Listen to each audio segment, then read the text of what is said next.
À quel moment tout a chaviré? Par quel engrenage infernal en est-on arrivé là?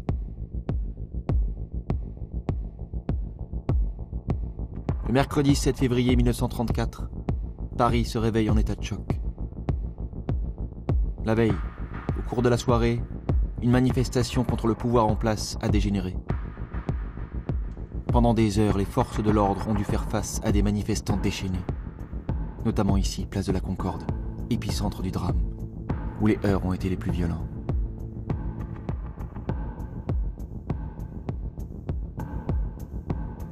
Le bilan humain est très lourd. Plus de 1500 blessés et près de 20 morts. Avec ces événements tragiques, la Troisième République traverse l'une des plus graves crises de son histoire. On a dit que les manifestants avaient voulu faire tomber le gouvernement. Pire, abattre la République. Certains ont même parlé d'une tentative de coup d'État fomentée par l'extrême droite, alors que les fascistes sont déjà au pouvoir en Italie et en Allemagne. Mais alors, que s'est-il exactement passé ce 6 février 1934 ?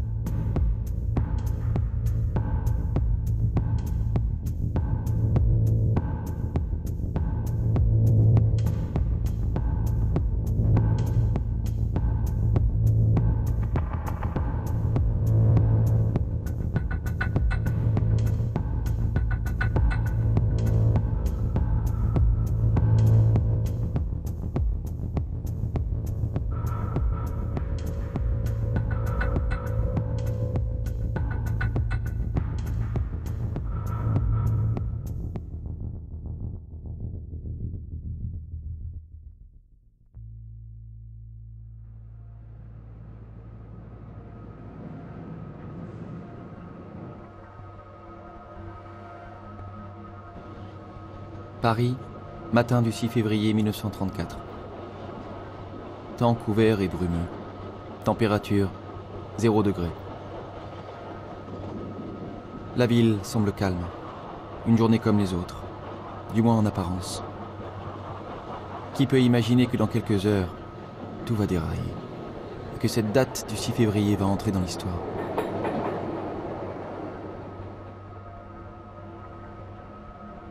Pourtant, à y regarder d'un peu plus près, on sent bien que quelque chose se prépare. Pourquoi s'affaire-t-on à enlever ces grilles d'arbres et ces pavés, si ce n'est par mesure de précaution?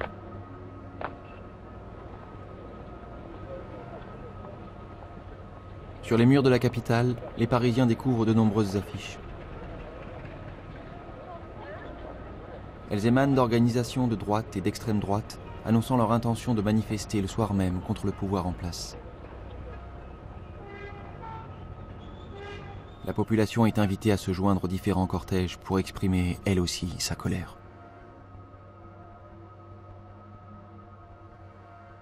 C'est qu'une incroyable affaire a mis le feu aux poudres. L'affaire Stavisky. Du nom de cet homme, Alexandre Stavisky. Il est l'auteur d'une escroquerie de plus de 200 millions de francs réalisée avec des soutiens politiques. Cette affaire tombe bien mal pour le gouvernement. Le pays a été rattrapé par la crise économique mondiale, le chômage explose et les Français doivent se serrer la ceinture. Beaucoup sont écrasés par les impôts, les charges, ou bien encore par la hausse récente du prix de l'essence. Une mesure qui a provoqué la fureur des chauffeurs de taxi.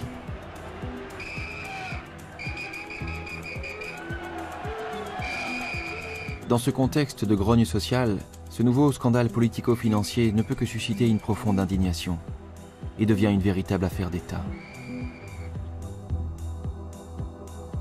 D'autant que l'escroc qui a pris la fuite est retrouvé mort dans un chalet cerné par la police.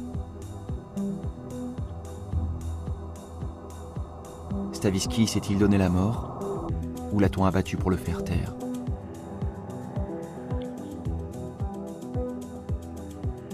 Pendant tout le mois de janvier 1934, cette affaire est largement exploitée par la presse.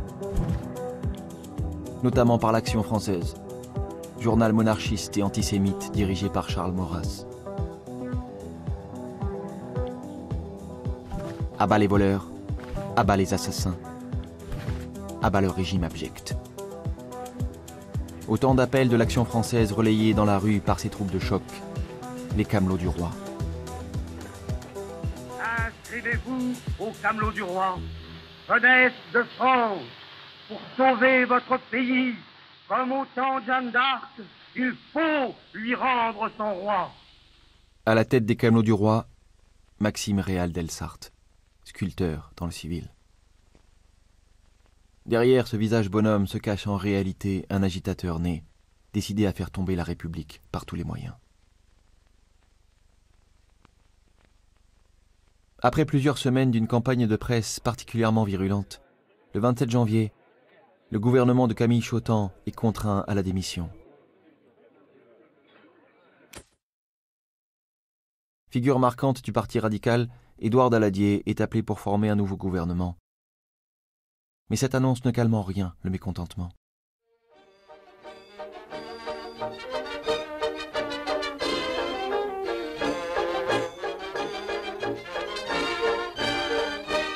Ici, de même que partout ailleurs, un clou chasse l'autre.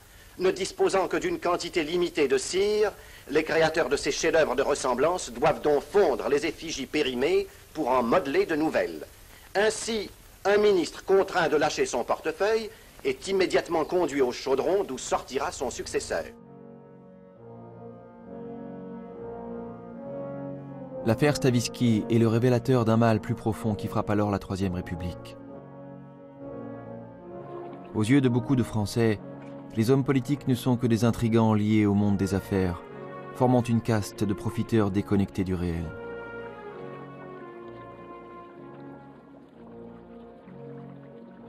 Quant au Palais Bourbon, surnommé le Palais Bourbeux, il est perçu comme un théâtre où chacun porte un masque, joue un rôle selon une opposition droite-gauche bien artificielle.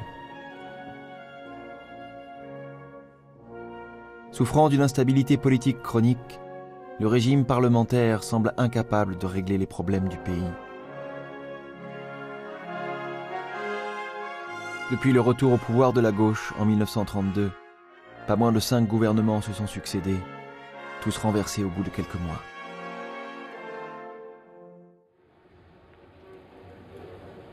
Combien de temps tiendra le nouveau cabinet Daladier? Le 6 février au matin, celui-ci est sous pression. Dans quelques heures, il sera devant les députés au Palais Bourbon pour tenter d'obtenir un vote de confiance. Au même moment, les manifestants seront dans la rue. Craignant des troubles, il a fait passer ce communiqué dans la presse. Le gouvernement fait appel au calme et à la sagesse de la population parisienne. Des groupements politiques et des associations d'anciens combattants ont prévu de manifester aujourd'hui. De toute façon, le gouvernement responsable de l'ordre saura le maintenir.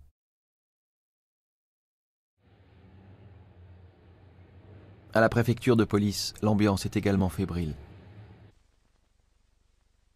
Le célèbre préfet Jean Chiappe vient d'être limogé brutalement sur ordre de Daladier, car jugé trop proche de la droite et de l'extrême droite. En poste depuis 7 ans, Chiappe s'était pourtant imposé comme une figure populaire auprès de ses hommes et des Parisiens. C'est lui qui a œuvré pour améliorer les conditions de travail de la police. C'est encore lui qui a introduit dans les rues de la capitale feux et passages cloutés pour réguler la circulation. Monsieur le préfet, à quelle aubaine, aux Parisiens, aux Parisiennes, vous avez donné pour les traînes des clous. Depuis que nous les avons reçus, on passe, on repasse, on n'arrête plus. C'est un plaisir que de passer dessus. Les clous, les clous, les clous. On se sent fier, il y a de quoi, entre les deux rangées, ma foi, c'est comme si l'on était chez soi. La révocation soudaine de Chiappe déstabilise la préfecture de police et ne fait que renforcer la colère des Parisiens qui entendent bien l'exprimer dans la rue.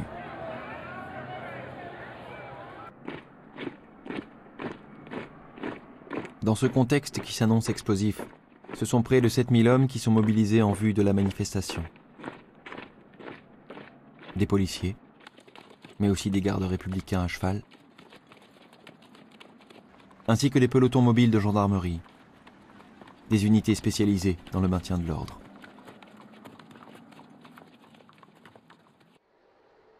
Dès le début de l'après-midi du 6 février, ces hommes se déploient dans les secteurs sensibles de la capitale. Hôtel de Ville, Grand Boulevard, Palais de l'Élysée, mais surtout place de la Concorde, notamment au niveau du pont qui, traversant la Seine, mène au Palais Bourbon, un point stratégique.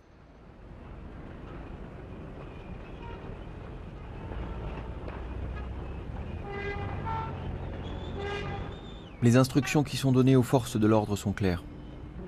Il faut tenir cette tête de pont, s'opposer par tous les moyens au passage des manifestants, empêcher l'accès à la Chambre des députés.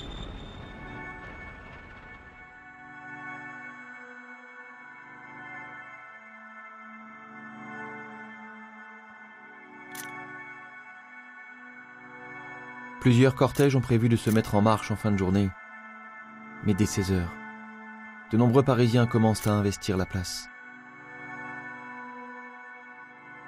Ils déboulent d'un peu partout, notamment du jardin des Tuileries, laissé étonnamment ouvert. Une erreur. De même, le métro Concorde n'a pas été fermé, déversant sur la place un nombre croissant de Parisiens.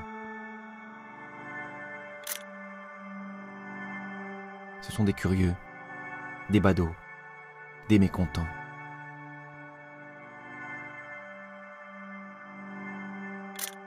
Bientôt la foule se fait plus agressive et plus violente.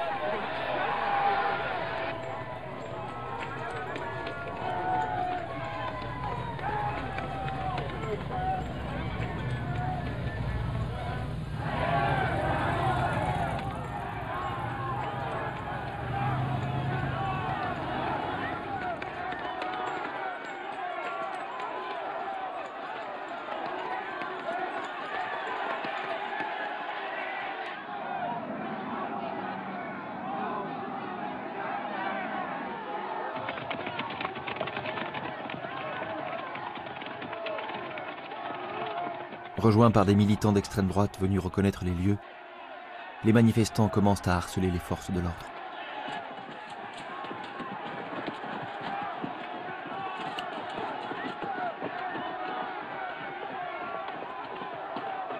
Conspués et lapidés, la garde à cheval charge pour tenter de dégager la place.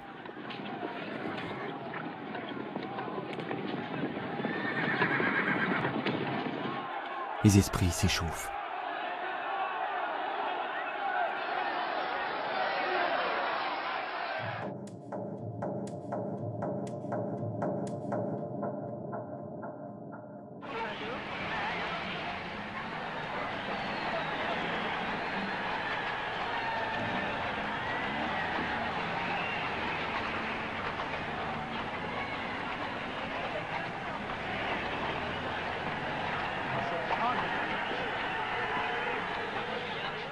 Le froid et la nuit sont tombés sur Paris en ce 6 février 1934, quand la tension monte encore d'un cran.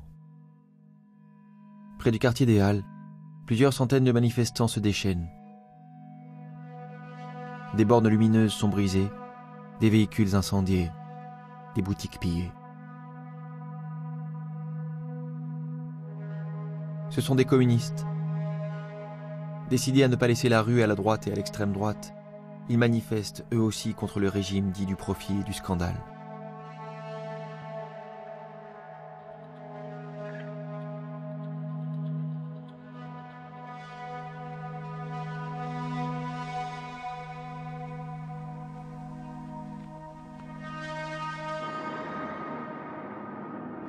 Appelés pour éteindre les feux, les pompiers sont pris à partie et bientôt lynchés. Un rapport relate les faits. Arrivés sur les lieux, Le premier secours se trouve en présence d'un camion auquel les manifestants ont mis le feu. Ces manifestants se précipitent alors sur notre voiture d'incendie et nous empêchent d'intervenir. L'un d'eux braque un revolver sous le nez d'un de nos hommes. D'autres coupent le tuyau en plusieurs tronçons. Des projectiles nous sont même jetés dessus. Quelques minutes après, le fourgon pompe et l'échelle arrivent. Mais ces deux engins sont également criblés de pierres et de gros pavés.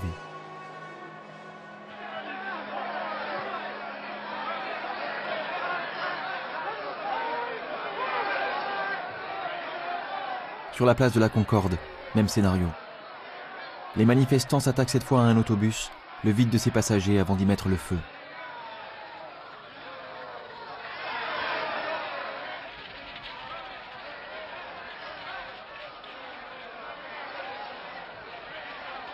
Les forces de l'ordre entrent en action pour permettre aux pompiers d'intervenir, mais les manifestants ripostent, et c'est le drame.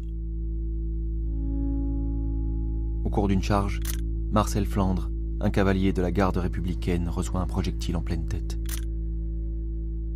Il est le premier mort de la soirée.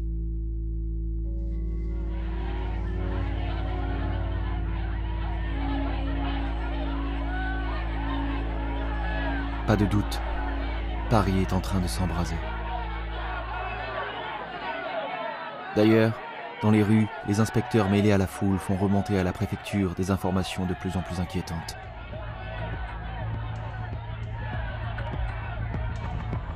« 18h35. Un millier de personnes qui stationnaient au carrefour Richelieu-Drouot viennent de se mettre en marche en direction de l'Opéra. »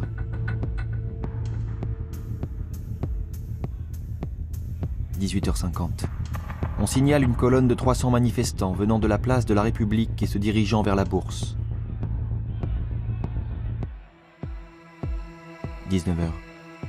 Environ 3000 personnes stationnent derrière le Petit Palais. Les manifestants sortent en nombre du métro Rond-Point et se dirigent vers la place de la Concorde. On a entendu dans le groupe circuler le mot d'ordre « Tous à la Chambre des députés ».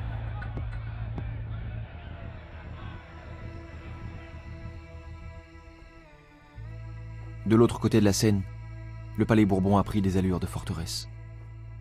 Et pour cause. En marchant sur la Chambre, les manifestants entendent faire pression sur les parlementaires pour les empêcher d'accorder leur confiance au nouveau président du Conseil, Édouard Daladier. Celui-ci s'est enfin jeté à l'eau. Depuis la tribune, il déroule son programme de gouvernement, affirme sa volonté de faire toute la lumière sur l'affaire Stavisky. Mais son discours se perd bientôt dans un brouhaha général. La séance est suspendue à plusieurs reprises.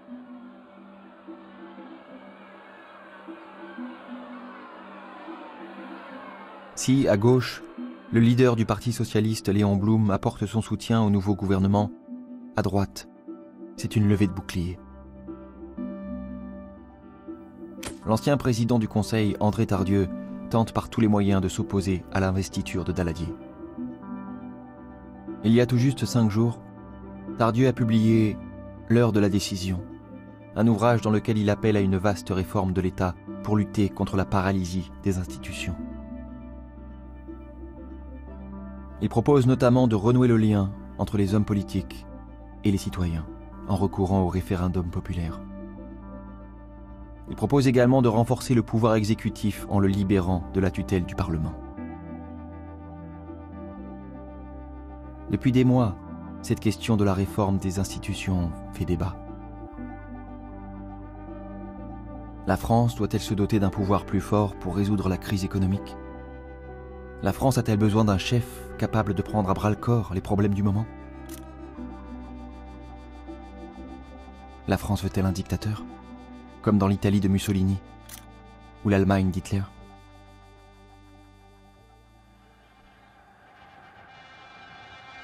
Arrivé au pouvoir un an plus tôt, en 1933, Hitler est en train de placer l'Allemagne sous sa coupe. Mais le Führer entretient en même temps habilement le mythe du redressement national. Restaurer l'honneur du pays, lutter contre la crise économique, atteindre le plein emploi. Telles sont les promesses du nouveau sauveur de l'Allemagne.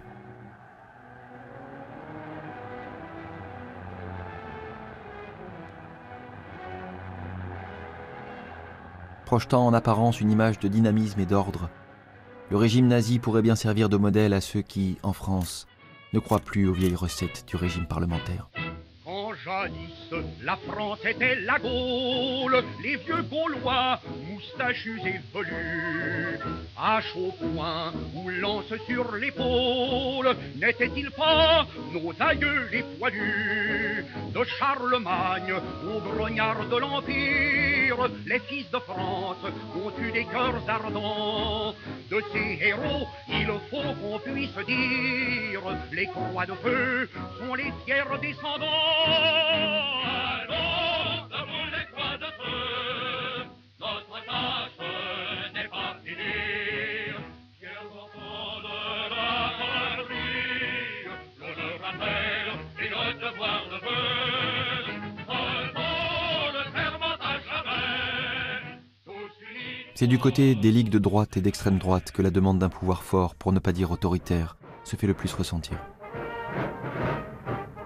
La crise des années 30 apporte de nouvelles troupes à ces ligues, capables de susciter, en dehors des partis politiques, une puissante mobilisation populaire.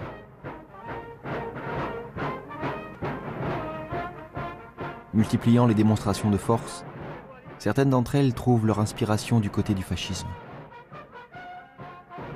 D'autres, plus modérées, entendent rester dans la légalité républicaine. Tel est le cas des Croix de Feu. À l'origine, une association d'anciens combattants devenue un mouvement de masse de près de 150 000 membres. Des membres reconnaissables à leur brassard tricolore, sur lequel figure une tête de mort et 2 épées croisées.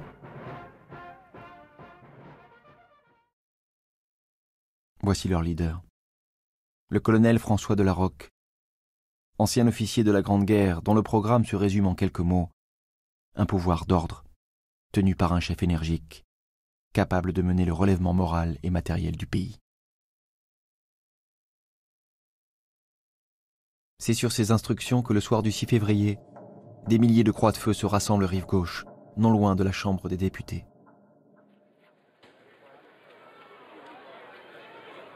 L'objectif est d'intimider les parlementaires et d'empêcher l'investiture de Daladier. Mais la Roque reste prudent et refuse que ses troupes forcent les barrages de police. Quand il apprendra que des affrontements se déroulent à la Concorde, il donnera l'ordre à ses troupes de se disloquer. Car avec l'entrée en scène des autres ligues bien plus radicalisées, la manifestation prend une nouvelle tournure. Les Camelots du Roi, troupes de choc de l'Action française, viennent de quitter le boulevard Saint-Germain. Les membres de la Solidarité française, dont le mot d'ordre est « La France aux Français », s'élancent de l'opéra. Quant aux troupes des jeunesses patriotes, appelées à se mobiliser pour défendre la patrie en danger, c'est de l'hôtel de ville qu'elles s'élancent à leur tour. Ces ligues partent en ordre dispersé mais convergent toutes vers la Concorde, avec la ferme intention d'être en première ligne pour faire le coup de poing.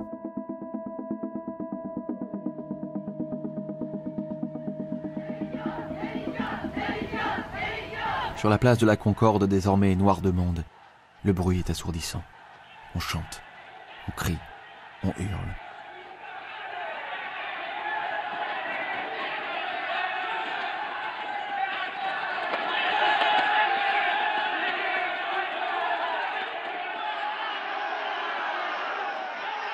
Les manifestants semblent de plus en plus survoltés, comme saisis d'une rage folle, d'une incroyable fureur.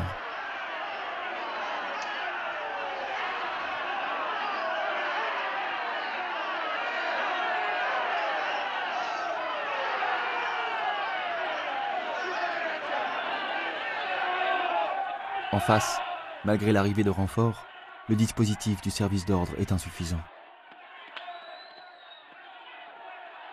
Présent sur les lieux, le nouveau préfet de police, Adrien Bonnefoy-Cibourg, fume cigarette sur cigarette. Cette manifestation est son baptême du feu.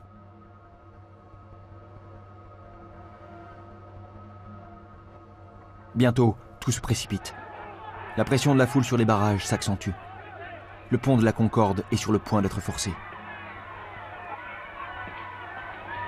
Les cavaliers chargent pour repousser les assauts des manifestants qui résistent. Coups de poing et coups de matraque pleuvent.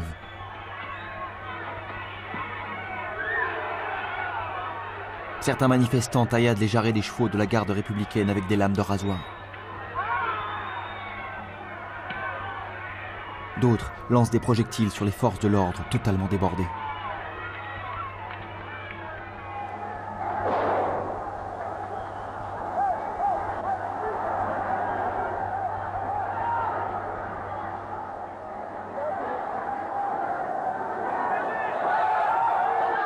Plus personne ne semble dominer les événements. Quand soudain, c'est l'affolement général. La panique.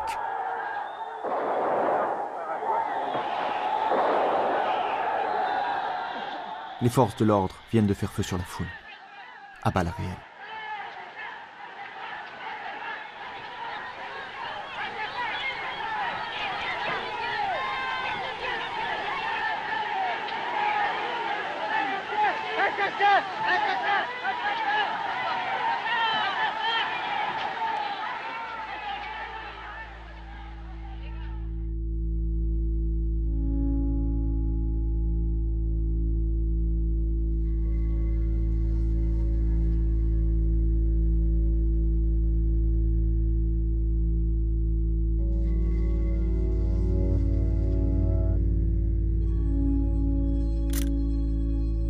Jules Lecomte, membre de l'Action française, est fauché par une balle alors qu'il tente d'échapper aux forces de l'ordre.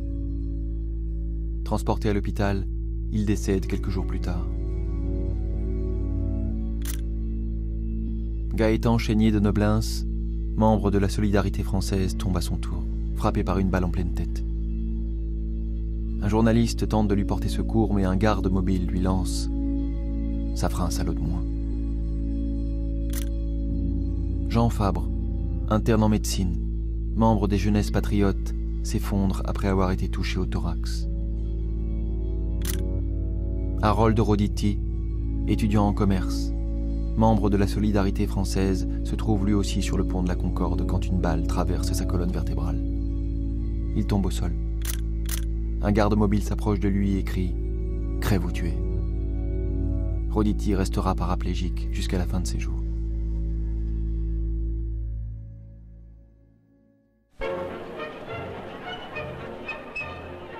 Macabre soirée.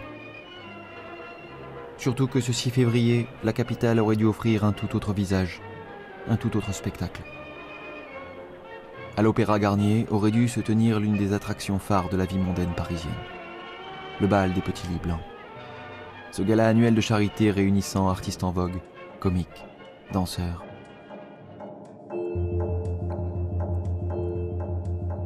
Il fut annulé à la dernière minute en raison des événements.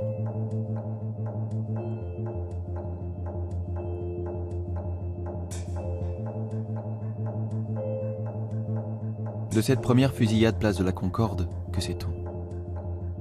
L'enquête qui sera bientôt ouverte apportera les conclusions suivantes. 1. Des sommations au clairon ont bien été faites pour intimider les manifestants, mais elles se perdirent dans le tumulte assourdissant de l'émeute.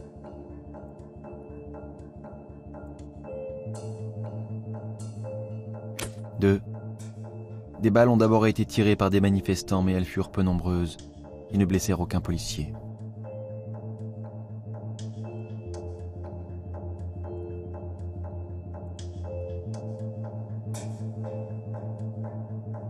3. Mal commandé. Les forces de police ripostèrent en tirant spontanément sur les manifestants, sans qu'aucun ordre ne leur ait été donné.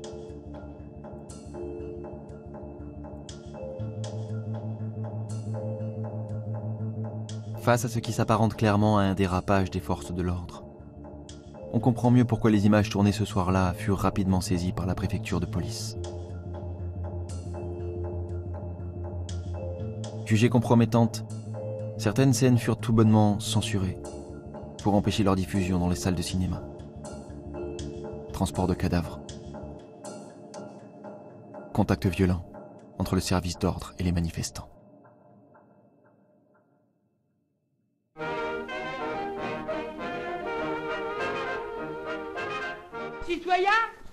citoyennes. Je vous demande pardon pour ceux qui ne me reconnaîtraient pas. Je me présente, Gavroche, fils de 1789. Ma devise est liberté. Restez calme devant les événements que vous livrent l'écran et le haut-parleur. La presse filmée, fidèle à son devoir, vous en sera reconnaissante. Et vive la République!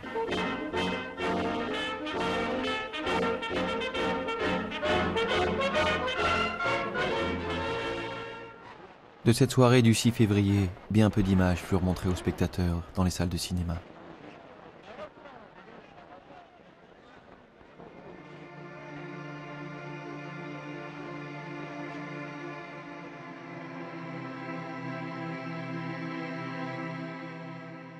Outre l'action de la censure, les caméramens des actualités eurent bien du mal à rendre compte des événements. Comment filmer une manifestation qui vire à l'émeute? Comment filmer des lieux plongés en partie dans l'obscurité?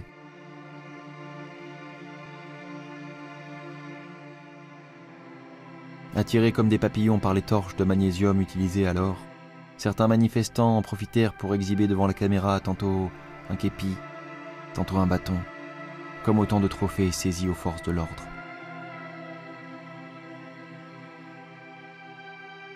Au final, que nous racontent exactement ces images fantomatiques, presque irréelles?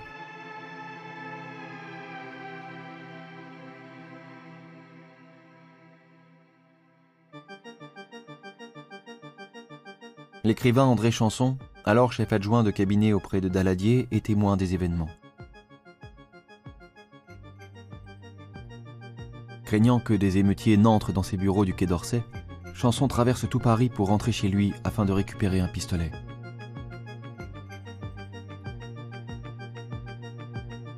Les manifestants qu'il croise dans la rue sont pour certains des agents provocateurs, mais surtout de simples employés de bureau, des étudiants et même des femmes, tous appartenant aux classes moyennes.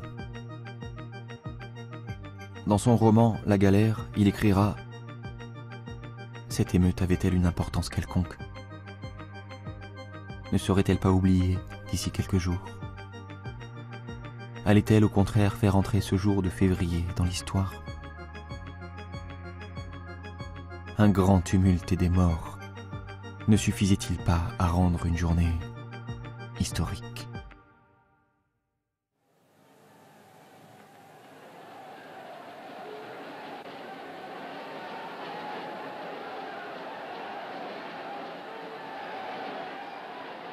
Au Palais Bourbon, où les parlementaires sont toujours réunis, les événements prennent également une tournure surréaliste. Aux invectives des uns répondent les insultes des autres. Certains en viennent même aux mains. Informés de ce qui se passe dehors, les députés vont et viennent entre l'hémicycle et la terrasse du palais. Soudain, l'un d'eux lance: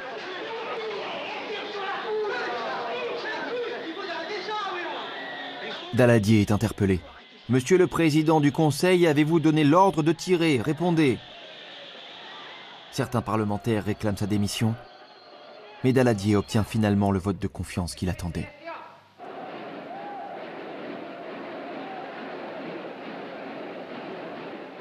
Pour le Président du Conseil, la nuit sera blanche.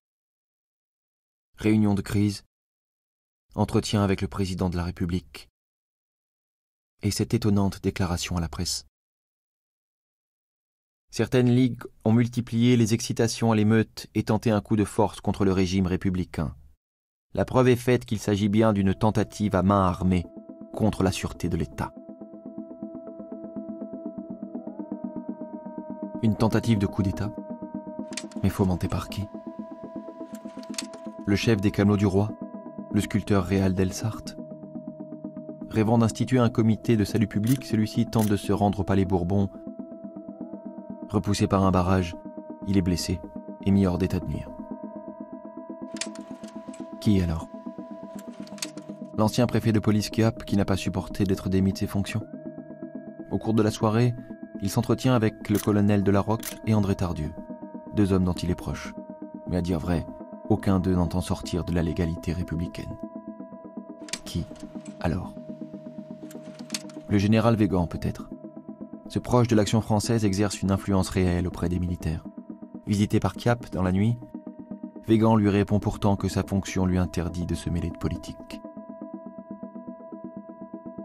Si des rencontres secrètes ont bel et bien lieu, il n'existe aucun plan crédible ni coordonné pour renverser le régime.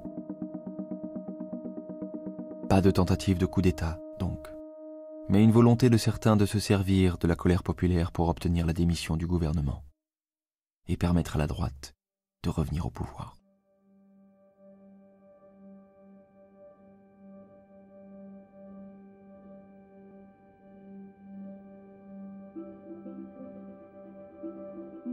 Il est environ 21h quand un calme tout relatif semble gagner les manifestants. C'est qu'un nouveau cortège de près de 20 000 hommes rejoint la manifestation et arrive place de la Concorde. Ce sont des membres de l'UNC, une association d'anciens combattants classés à droite.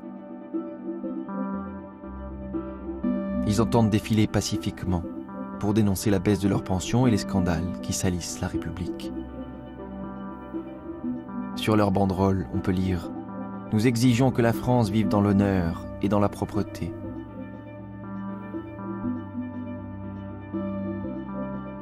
Mais là encore, rien ne se passe comme prévu. Alors que le cortège est censé emprunter la rue Royale pour se rendre à la Madeleine, une partie de la colonne s'engouffre rue Saint-Honoré et prend la direction de l'Élysée. Or, cette zone est formellement interdite. Les coups de matraque pleuvent de nouveau, mais cette fois, chose inouïe, sur des anciens combattants. Mêlé à la foule, l'écrivain de droite Pierre Drieux-La Rochelle raconte « Les vieux combattants sont bousillés, la foule reflue. Les gardes mobiles rentrent comme dans du beurre et tapent sans arrêt. Les drapeaux sont en miettes, les porte-drapeaux amochés. Les fuyards hurlent en entourant leurs blessés. » Transformé en poste de secours, le restaurant Weber, rue Royale, accueille les premiers blessés. Les autres sont évacués en ambulance dans les hôpitaux parisiens. On relèvera plus de 50 blessés, dont le président de l'UNC en personne, Georges Lebec, touché au visage.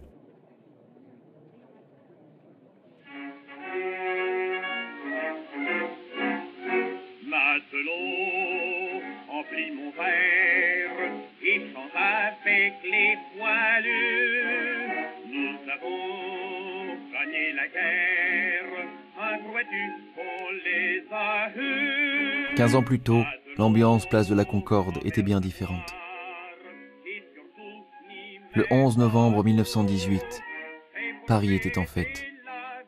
Civils et militaires célébraient bruyamment la fin de la Grande Guerre. Un moment exceptionnel de fraternité et de communion nationale. Après 4 ans d'espérance, tous les peuples alliés, avec les poilus de France, font des moissons de laurier. Et si on allumait alors des feux, c'était pour brûler l'effigie de l'empereur Guillaume II. Victorieuse, la France pouvait de nouveau se projeter dans l'avenir. Un avenir synonyme de paix et de renouveau.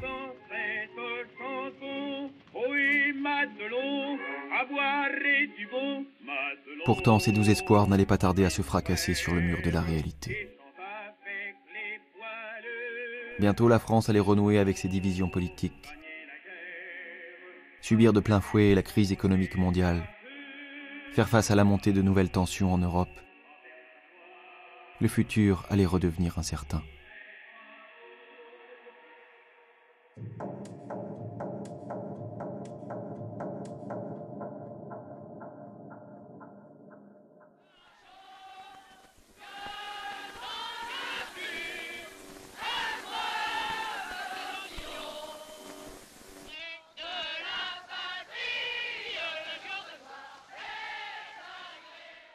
Place de la Concorde, cela fait des heures que les manifestants harcèlent les forces de l'ordre. Aux ligueurs et aux anciens combattants se mêlent dorénavant des voyous et des casseurs. Tous unis pour édifier des barricades.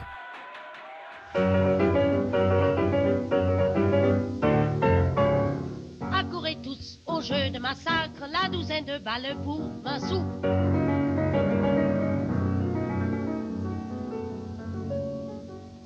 Arrêtez-vous, les pauvres gens, les petits, les ratés, les sans-pain. Arrêtez-vous, les sans-talents, les sans-lit, les sans-toit, les sans-rien. Un air de révolution semble flotter sur la capitale. Pour les forces de l'ordre, épuisées et excédées, il est grand temps de dégager enfin les lieux. Les troupes à cheval et les gardes mobiles chargent. Le choc est d'une rare violence. Et une nouvelle fois, les forces de l'ordre font usage de leurs armes. L'opération de nettoyage est une réussite, mais au prix de 8 nouveaux morts et de dizaines de blessés du côté des manifestants. Un brigadier racontera « On n'était plus des hommes, on était des bêtes. On ne pensait plus à rien. On pensait plus qu'à exterminer. »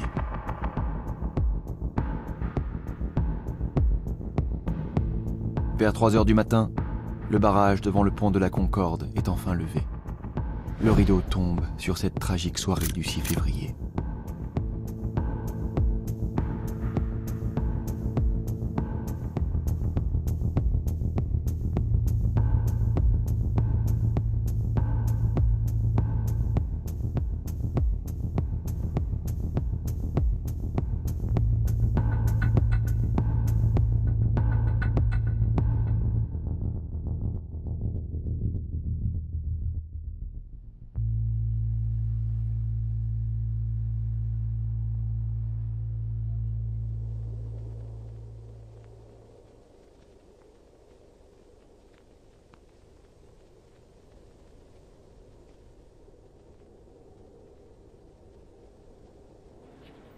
La désolation. Tel est le spectacle qu'offre Paris, le matin du 7 février. Plus qu'ailleurs, la place de la Concorde porte encore les stigmates de l'émeute.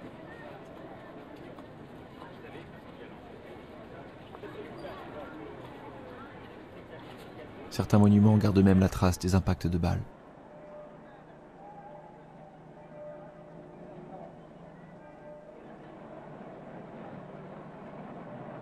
Les Parisiens forment déjà ici et là quelques attroupements et s'arrachent les journaux qui égrènent la liste des morts de la soirée.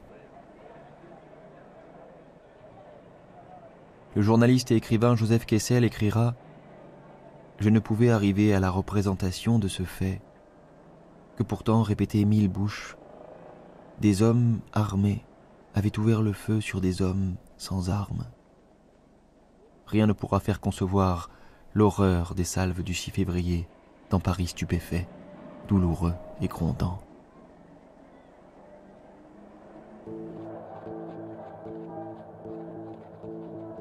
Le 6 février a été un coup de tonnerre. Certes, la République a tenu bon, mais qui peut douter encore qu'elle n'est pas fragilisée, affaiblie?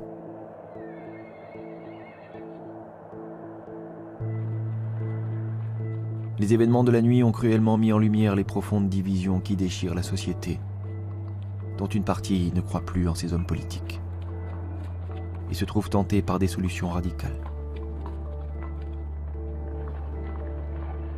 Dans la rue, la tension est encore palpable. On sent bien que de nouveaux troubles peuvent éclater à tout moment. Les manifestations publiques sont strictement interdites et l'armée se déploie dans la capitale.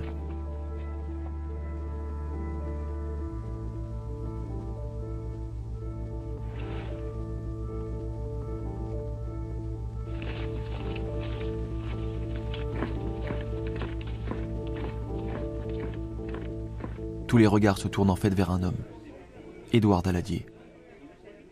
En tant que chef du gouvernement, il porte la responsabilité des événements. Pendant toute la matinée, le président du Conseil consulte, hésite. Doit-il tenir bon ou se retirer? Vers 13h, sa décision est prise. Conduit à l'Élysée, il présente sa démission au président de la République, Albert Lebrun. Un gouvernement légalement investi abdique donc sous la pression de la rue. Inédit.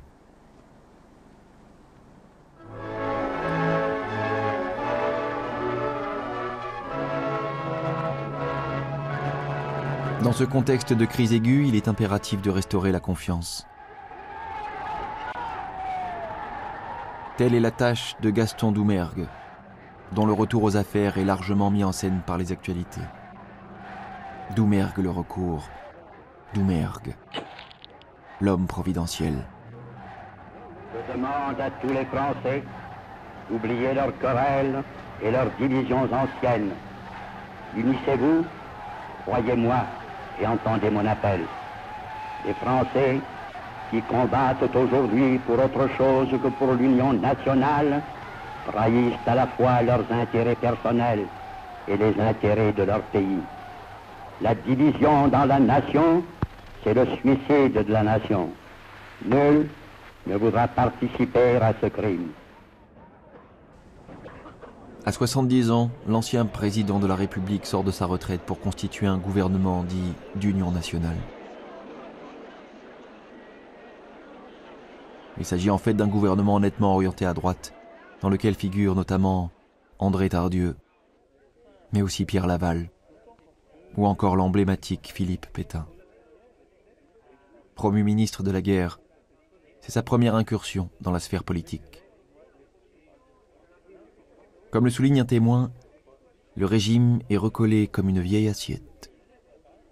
Car ce nouveau gouvernement ne réussit pas à exploiter le choc créé par le 6 février pour lancer les réformes de fond attendues par le pays. Traversé par de nombreux désaccords, il fait long feu et tombera à son tour au bout de quelques mois.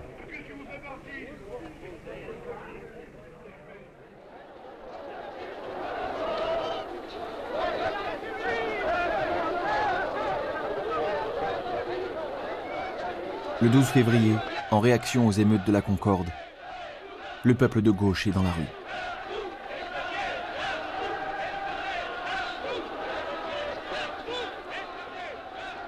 La CGT a lancé une grève générale.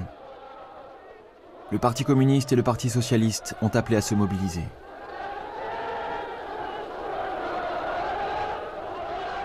Cette fois, il n'y aura pas d'incident.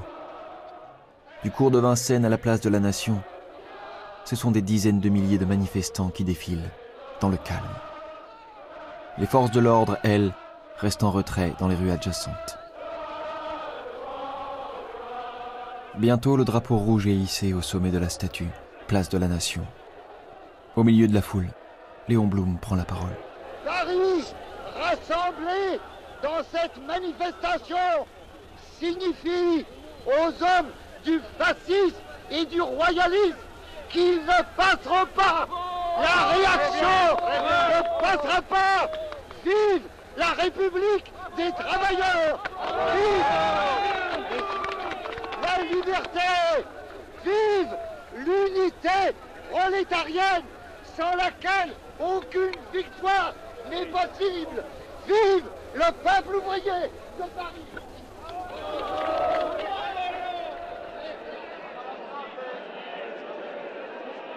La gauche française voit dans le 6 février une tentative de coup d'État fasciste, et ce mythe mobilisateur provoque un sursaut. Face à ce nouveau danger qui menace la République, l'heure est à la riposte. L'unité de la gauche n'existe pas encore, mais déjà pointe, à la base, une dynamique de rassemblement qui, au nom de l'antifascisme, donnera bientôt naissance au Front populaire.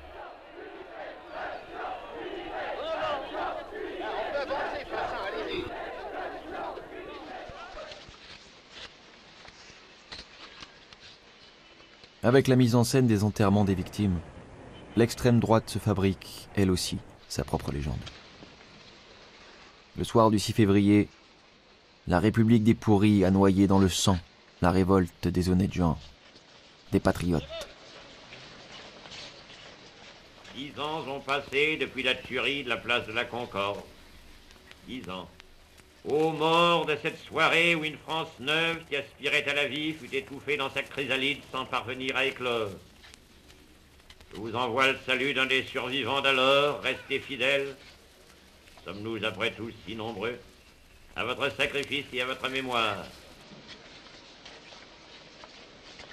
Quand en 1940, la Troisième République se sera effondrée, l'instauration à Vichy d'un régime autoritaire sous la férule du maréchal Pétain sonnera pour certains comme la revanche du 6 février.